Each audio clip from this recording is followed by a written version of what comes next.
Windy day here on Brighton Beach today, which is good enough reason I think to go for a swim.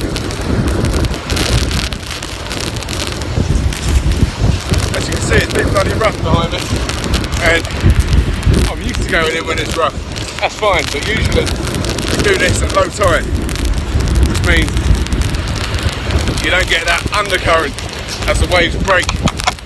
Today they're breaking up on the steep stones up here, so it's quite deep as you first go in, and that means you've got a danger of being dragged out, so we're going to have to be careful today.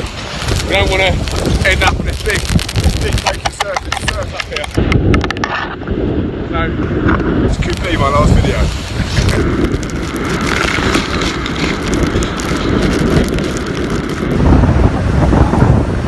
Dodgy photo shoot.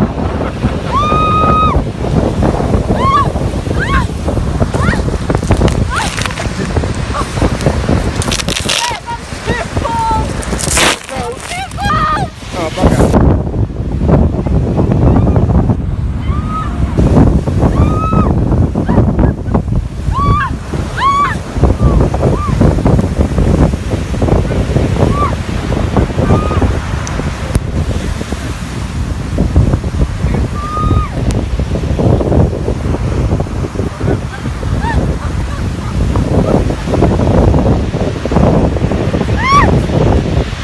As much a swim as it was just a dip and sort of get wet and splash around in the surf.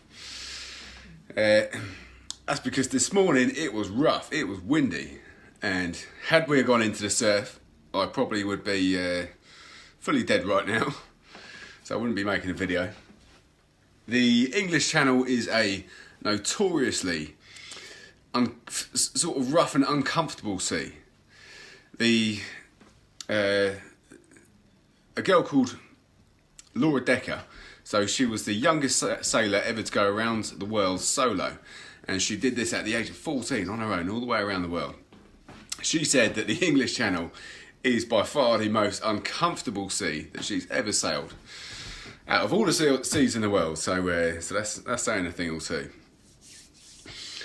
And I'll tell you why. The English Channel is quite a small sea. This means the wind doesn't have much fetch as it blows over it. Now, fetch is the distance at which the wind blows over the surface of the sea. In the Channel, I think that if you go north to south, the distance is only about 50 miles. East to west, it's a little longer. But anyway, a strong wind blowing over the surface of the sea, but not too far, will create short, sharp waves, which is what you saw in the video this morning. This means they are very close together, breaking one after the other onto the shore, which is different from a large sea like an ocean, you know, Pacific, Atlantic, where the wind can blow a long way and it creates long, big swells. So that's ideal for you know, surfing on, I guess. So this means anyway, when you're on the beach and you're trying to swim in these waves, you're going to get one after the other, which is dangerous. And it's a good way of killing yourself, which is not what I'm trying to do here. I'm trying to work out a good method of waking up in the morning and having a damn good day. So that was the first danger. The second danger in the English Channel is, well, not so much the English Channel, but Brighton Beach, is the way the beach is levelled. So let's say the tide is out and you have quite a flat seabed when the tide is out, and water's all along here, and here's the shore.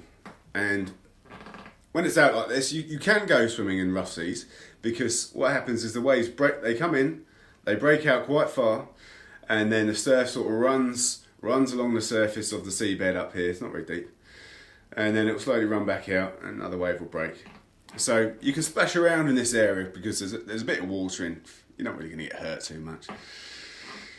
But when the tide is in, okay, it comes up to the steep, stony, pebbly beach up here, which means this water is here. This water here is deep, and this water here is obviously very shallow, and here's the stones.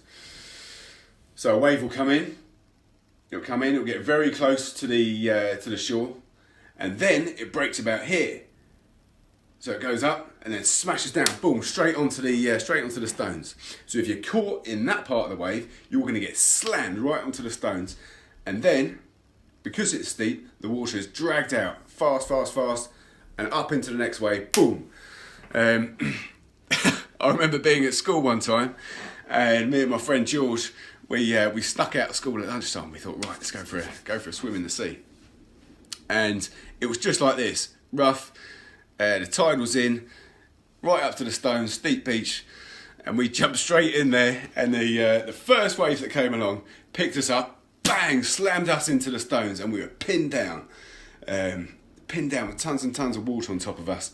Next wave comes along, drags us out, same thing happens again. So we eventually crawled out of the sea, dishevelled and broken, and then had to go back to school soaking wet. Our backs were all cut up, we're bleeding everywhere, and it made double mass that afternoon a little bit uncomfortable. So there we go.